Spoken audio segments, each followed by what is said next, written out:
Oh, Mahelino, my friend. It's like seeing an old friend seeing you. Good to see you too. You have an extraordinary wife. You probably realize that. She's quite an extraordinary woman, Yeah, isn't she? Your Anna. she sure is. Yes, she is. And Mahelino, you're a warrior man. So it would be right in your cells to protect your family. And you're in this position where you're having to see your wider family denuded by an absolutely tawdry government. And you're having to see locally that you can't protect your family and feed your family and stand for your family's freedom the way a warrior man always wants to stand for. How are you coping with that? How are you coping? Because while Anna has her stresses, that would be an internalized stress for you, I imagine, Mahelino. Tell you the truth, I'm not sure how we're coping or how I'm coping, but I know I have to, as best we can, as best I can, while this is going on. This is the best I can do. And We'll talk anytime. you're doing an absolutely brilliant job given the pressures that are being brought to bear on you. Thank you.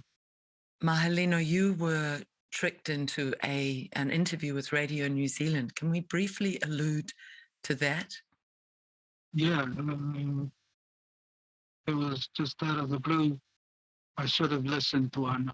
Um, yeah, I wasn't ready. And in the final edit of that interview, what was the feeling you had when you heard it back?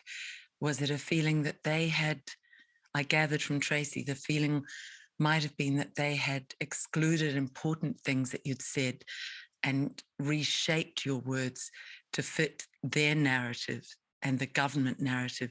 In other words, they had not honored the words you had given them. They had twisted them.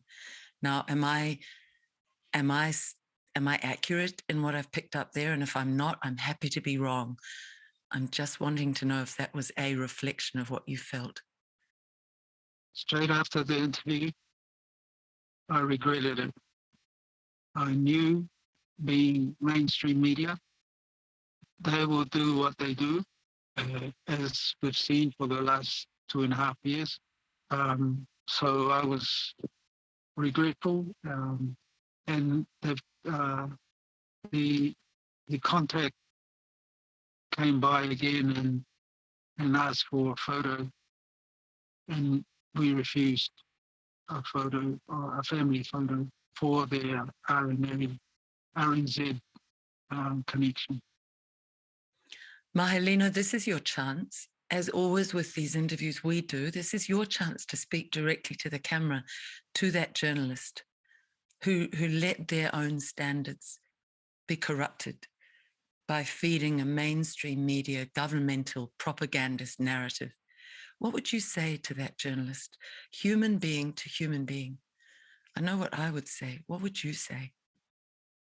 Lydia Lewis, my interview with you was not what I thought it would be.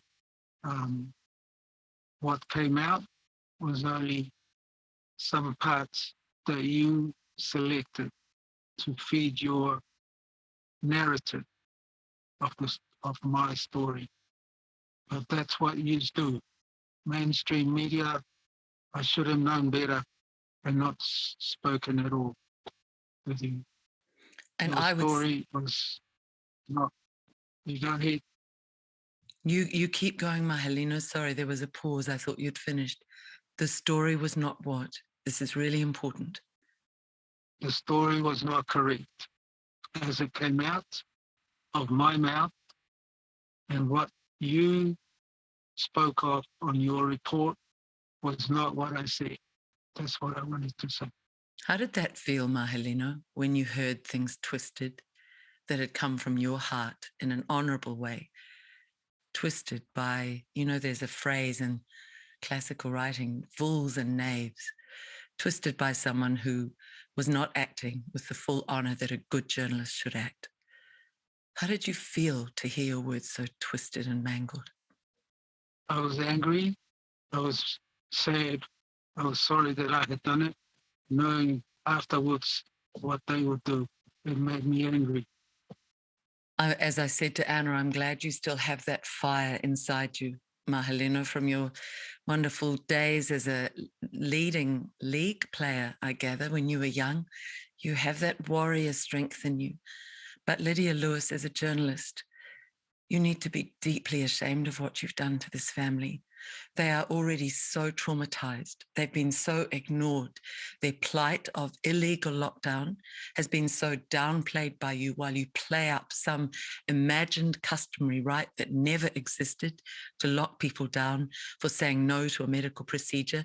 You've emphasized all of that in your reports when it's a lie. And you are absolutely hurting, betraying, denuding a family that is already suffering enormously. Do a journalist's job and ask these people, why would you lock down a family for 11 months when all they've done is say, I don't want this jab, which is what this Prime Minister Ardern told all of us we have the right to say. Why are you not asking the customary leaders, supposedly, the tupalinga, who've behaved so badly, in my Palangi view, so badly towards their flesh and blood they've betrayed? Why are you not asking them, what right have you? Under what law do you lock down people for 11 months, treating them like criminals? There's been no trial, no habeas corpus, no production of a body in front of a judge to say, this is the sentence. You've just locked them down. And there was a woman the other day saying, basically, we'll throw away the key. Do your job as a journalist and stand up for human rights, the human rights of this family. That's my message, Mahelino, to Lydia Lewis. What can we do to help you? I said to Anna, would you like help to get off this atoll? And if you ever do, you know to call out to us and we will get kiwis to stand around you, provide a home here, bring you over here somehow. I'm going to ask every Kiwi who watches this interview to write to the Prime Minister and demand that you be released, that her father, Ross Ardern, who allowed this rollout of this imprisonment, put pressure on the tupalinga to release you. But what else can we do to help you, Mahelino? There's one side of me would like my family to come back to New Zealand.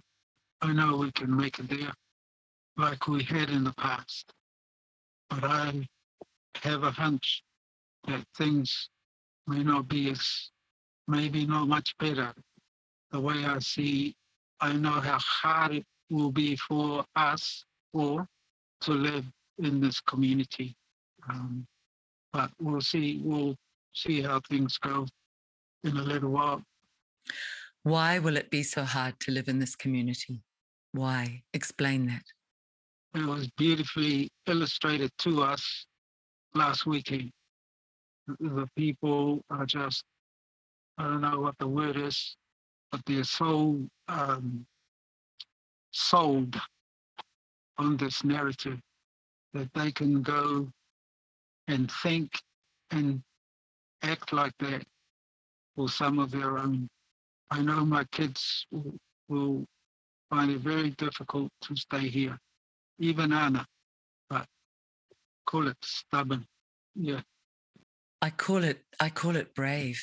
Yeah, but if it's about my family's safety, yes, I would like them to leave.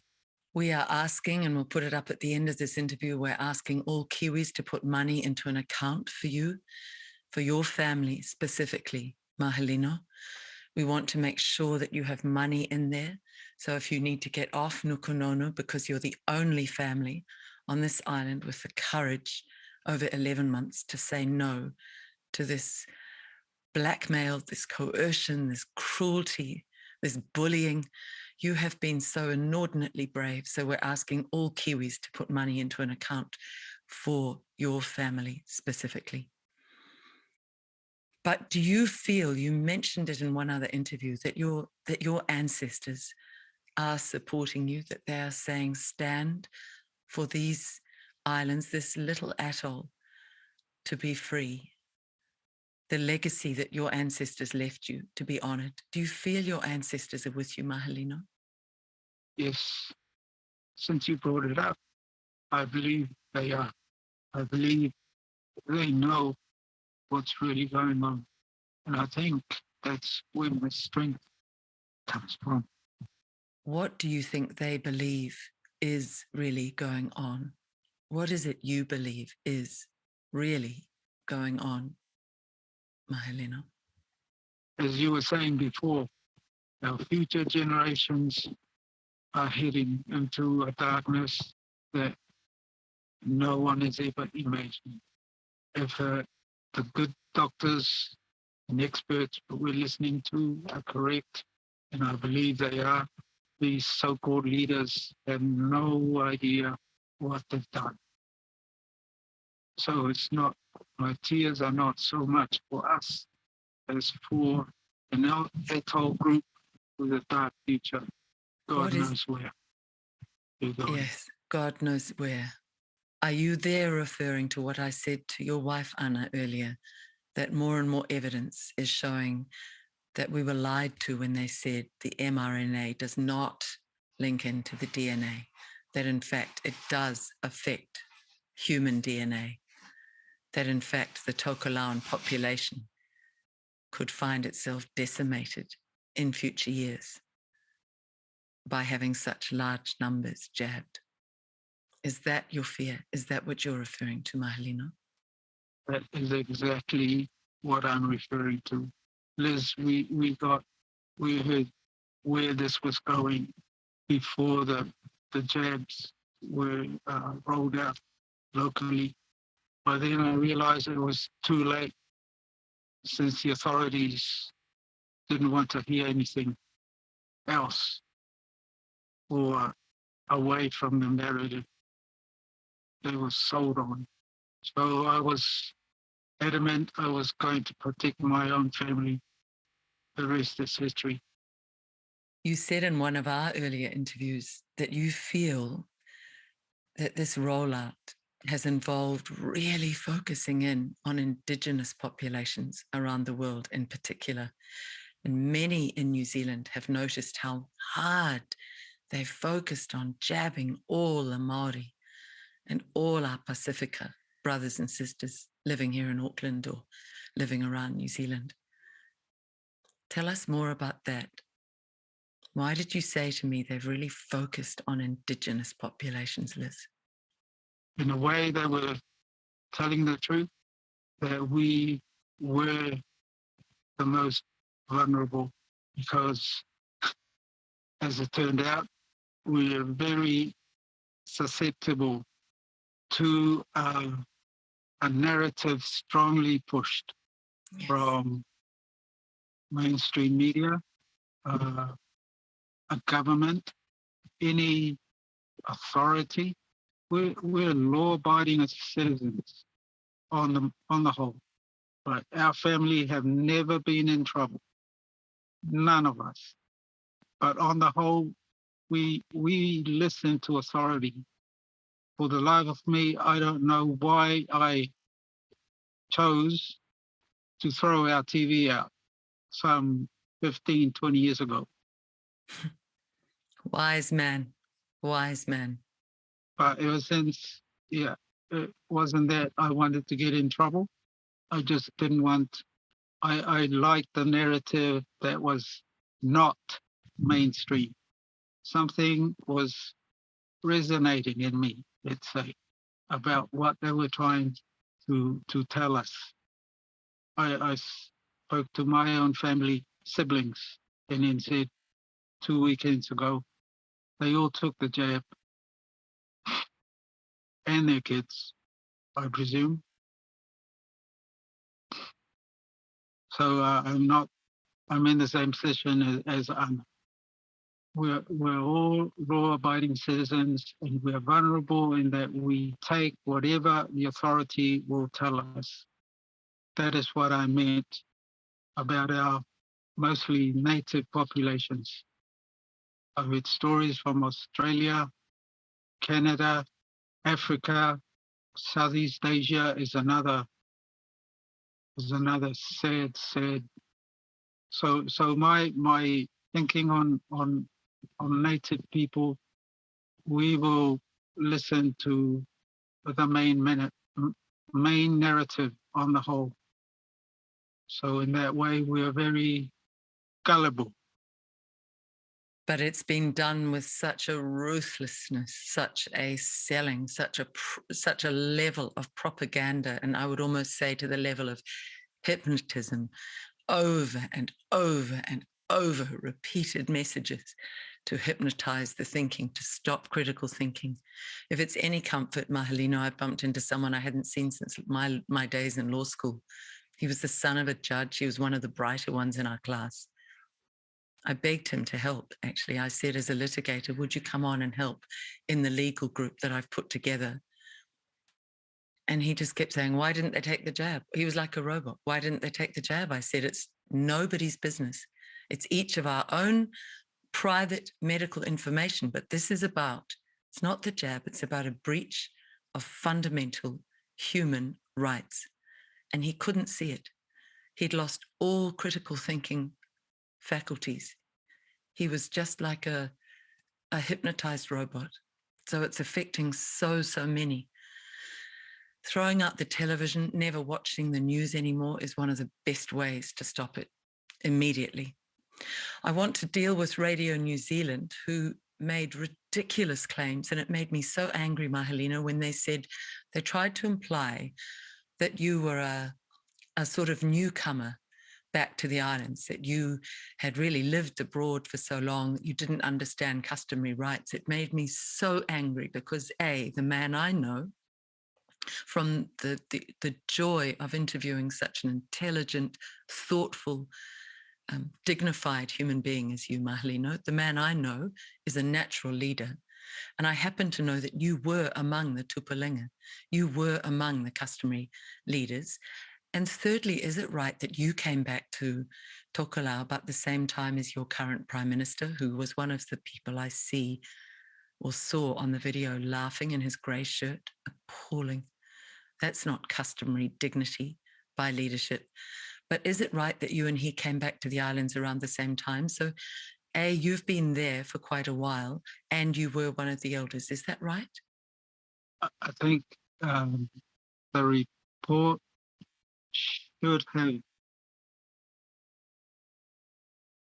at the same time as our neighbour did, the husband. Right. I met them in Samoa.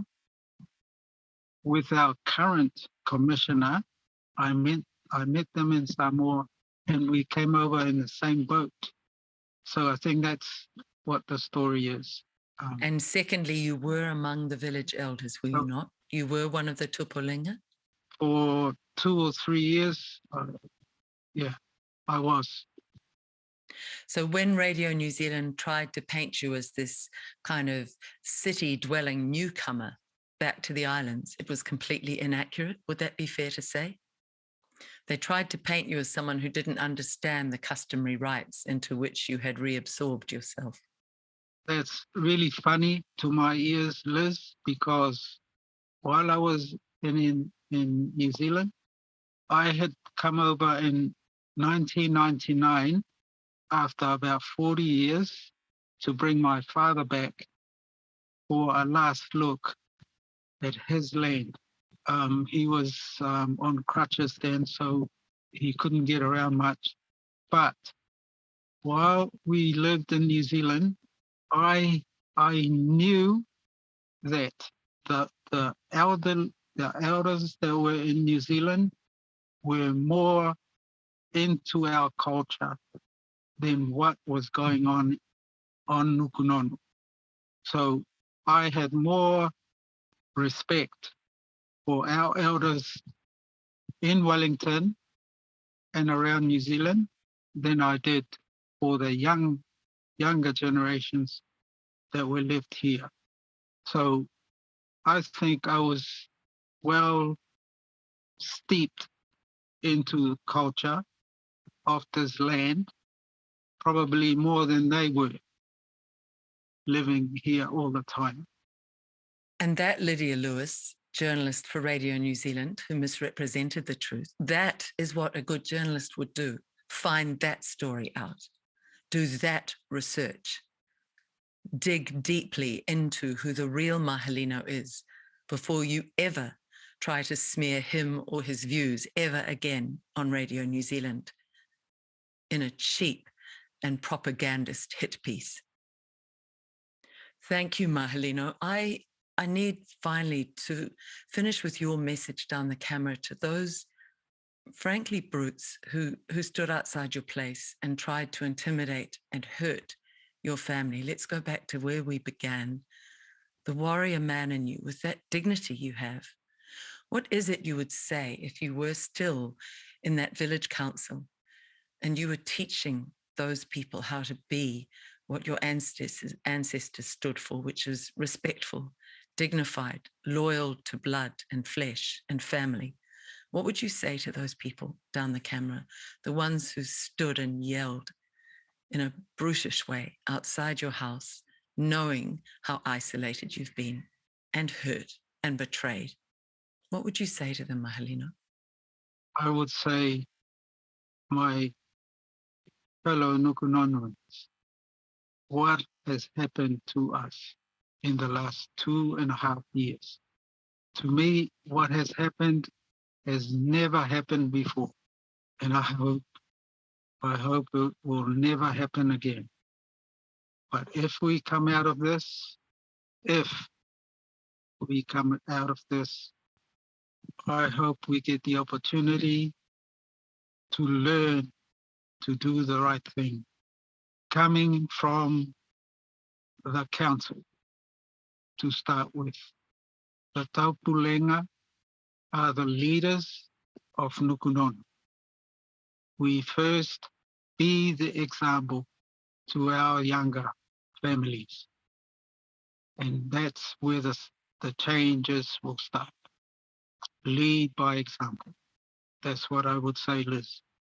You're so dignified, Mahelino. Can you say something in Tokelau to finish? Because I would love a reminder, as much as I was disgusted by what I saw in the videos. I would love, above all, a reminder that we are all human, and to let these degrading politicians drive wedges and divisions across New Zealand, across Tokelau, is to let evil win, and love will always win over evil if we nurture love. Can you say something to that effect in Tokelau to finish, Mahelino? Hoka atu ki te mamalu. Ki mamalu tātou tupuna. Te mamalu ko lua whai tohi. E he paia. Ka mole mole. E hoka nau e ako. Ki kila ko. Ki kila mai ko ki o tangata. Hiuke ki nā whakamatalanga mōni. Ka hea I hiuke ki nā itu e lua o he tala. Ko te tala ko iei ki tātou, e le mai ko he tui pui pui. Ka kaule atu nei, tulou, ko te tui e pui pui lava ki nā tino na lātou hoia te tui. Ke he hoka hela. We hela te atakua ko tū mai. He tino na tui e pui pui ia. He pui pui ia mai te hoa mai. Ko te hoa mai he flu lava. Tātou huke ko ki te tūlanga e hako. Me ko tātou tupuna I nā heo. E kili te mea tonu e hoka tātia ai ki ei te tonu. Ka e nā he io o ioti, ka he malamalama. Tulo. Thank you, Liz. I didn't understand the words, but the energy of it was so powerful. And you have more dignity in your little finger than our whole Labour government has. and all 120 politicians in Wellington who've betrayed every New Zealander allowing this. Thank you, Mahelino. You are an absolutely natural leader, and I pray that the people on Nukunonu recognize that, respect you, listen to you, and immediately free your family. Let's talk soon again, my friend. Let's talk soon again. Thank you. Thank you.